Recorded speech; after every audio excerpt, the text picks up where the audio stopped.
Can anything be true and false at the same time? Dialethism is the philosophical view that says, yeah, things can be both true and false. So how does that view work? What kind of logic goes with it? And does it really help us out with paradoxes like the liar paradox? Let's find out.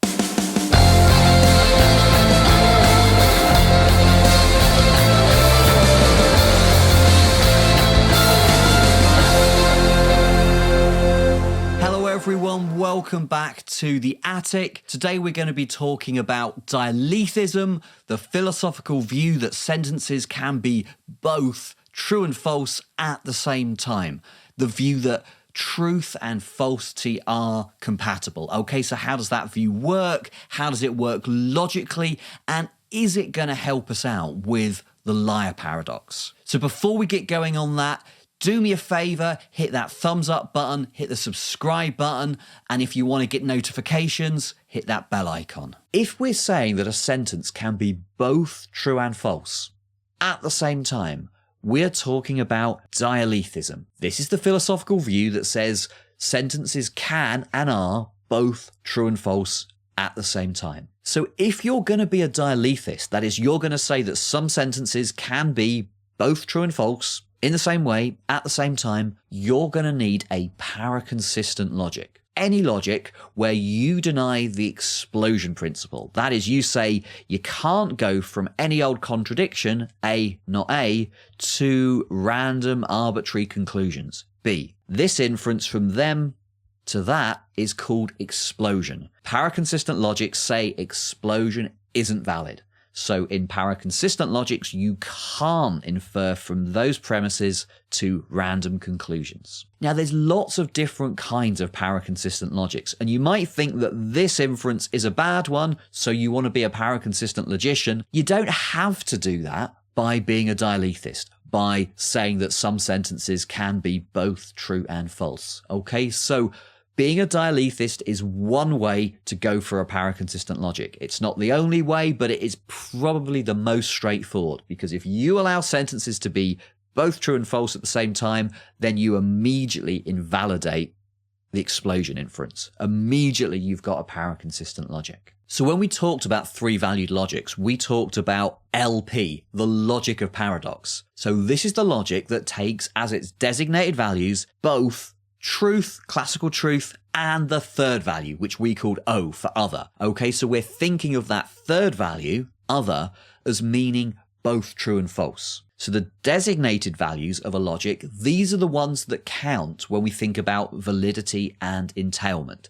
So when we're defining validity, we mean a sentence that is always one or the other of these. And entailment, we're thinking about whenever the premises take one of these values, then the conclusion also takes one of these values. Why does that mean that the explosion principle isn't valid? Well, it's pretty simple. Just take a valuation on which A takes this other value, O, then not A will also be O. So both of the premises take a designated value, but that doesn't mean that B has to take a designated value. It doesn't mean that B has to be true or other. Just take a valuation on which B is F. That's going to be a counterexample to the explosion inference from a contradiction to an arbitrary conclusion. Okay, so why is it that saying that the liar is both true and false makes better sense than saying that it's neither true and false? Saying that the liar is neither true nor false seems to be in conflict with the content of the liar sentence, right? If we're saying it's neither true nor false, we're saying that it's not true, but the liar is saying that it's not true, so it should be true. So there seems to be this conflict between the semantics that we're giving it and what it seems to be saying. On the other hand, if we say that the liar is both true and false, then we don't seem to get into exactly that problem. Because after all, the thing about the liar reasoning is that we know that if we say it's true, it's false, and if we say it's false, it's true. So saying that it's both gives it this kind of internal consistency, right? Because if it's one, it's the other, and if it's that one, then it's got to be both of them. Now, in saying that the liar is both true and false gives it this internal consistency, I don't really mean that it's consistent, because in saying that it is both true and false, we're basically saying that it is inconsistent. We're basically saying that it's true and also its negation is true. Okay, so it's definitely not a consistent sentence. Rather, what I mean is we can assign it this value, both true and false, such that when we reason about what the liar means, what it seems to be saying, we don't then get into conflict with that valuation.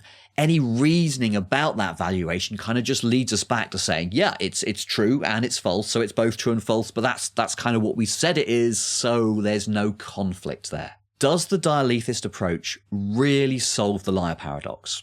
Well, it's kind of complex. And the liar paradox, it's a really, really deep, hard philosophical problem, so you're not going to get a simple solution to it. Here's one problem for the dialethist approach. It says that the liar sentence can't take a single truth value. It can't just be true and it can't just be false. But now what about this sentence? This sentence is not just true. So that's a kind of liar sentence. Okay, so suppose we try the same dialethist trick and say that sentence is both true and false. So in particular, it's false. Now, if that sentence is false, its negation is true. So one implication of this sentence is that the sentence is just true, but just true means it's not also false. So if we assume that it is both true and false, we can infer that it's not both true and false. It should be true but not also false. And that might be a problem for the dialethist. But again, it's not so obvious that the dialethist should accept all of the reasoning that we've done there. She might say, what is that sentence really saying? Not just true. Well, that seems to be saying true and not also not true. That sounds a little bit like a double negation. It sounds like we're saying A and not A, like this. But the dialethist has no problem with that sentence, because for her, not A just means A. It's equivalent to A. She's got double negation, introduction, and elimination. The dialethist negation is sometimes called De Morgan negation. It's like the classical one that switches between T and F. So, A and not A, that's going to be equivalent in the logic of paradox to A on its own. So this sentence will be basically just the liar sentence. So if she doesn't have a problem with the liar sentence, she won't have a problem with this sentence either. The dialethist's reasoning there, it goes by a little bit too quickly. If I'm saying that a sentence is just true, I'm not saying the same as A, the sentence. I'm saying that the sentence A has a truth value, and it doesn't have another truth value, okay? It's true, but it's not also false. So to really capture this paradoxical sentence, this sentence is not just true. We have to go beyond what we can express with negations and conjunctions. We have to be able to talk about the semantics of the sentence, like when we say this sentence is true, or the value of this sentence is T. But here's where it gets really tricky. The dialethist might just say, this operator you're talking about, just true or not just true. I'm banning that. I'm not letting you have that operator in your language because it's contradictory, okay? Because it doesn't make sense. But we might reply to that, well, hang on a minute. We're not just doing logic here. We're also talking about the meanings of things in English. And in English, it's a perfectly fine thing to say that this sentence is true, this sentence is false, this sentence is just true. It's not also false. But if you can't say it in your dialethist language, then your dialethist language, it can't be the right thing for interpreting English. But the dialethist has one more trick up her sleeve. The whole idea of dialethism is that sentences can be both true and false. If we can apply that to the object language, the A's, the B's, why not also apply that to the meta language when we're talking about whether the A's or B's are true or false? So she can say, the dialethist can say, yeah, you have your operator, just true, only true, so let's make sentences like A is just true, A is not just true, or whatever. But I'm going to take sentences like that to be the kind of thing that can be true, false, and both true and false. So I might take a sentence like, this sentence is not just true, to be both true and false. It's both true and false that it is not just true. Okay, so it kind of both is just true And it's also not just true. It both does have just one truth value and also has more than one truth value. It's got both true and false as its truth values. Okay, so we're just applying dialethism, the idea that sentences can be both true and false, to the next level up, the level where we talk about the truth values of sentences. The most famous dialethist philosopher and logician is Graham Priest. He's the guy who developed the logic of paradox way back in the 70s. This is the approach that he goes for. He goes for dialethism not just in the object language, the A's, the B's can be both true and false, but also in the meta language, the language that we as logicians use to talk about the values that the sentences take. And also at the next level and the next level and every level, an infinite hierarchy of paraconsistent, dialethist languages and meta languages. They can all have sentences which are both true and false at the same time. And he argues that once you've got that set up, you get rid of problems like this kind of strengthened liar. This sentence is not just true. Now, personally, I don't think that dialethism is the best solution to the liar problem. Partly that's because I think it's really philosophically difficult to understand, to get your head around a sentence being both true and false at the same time.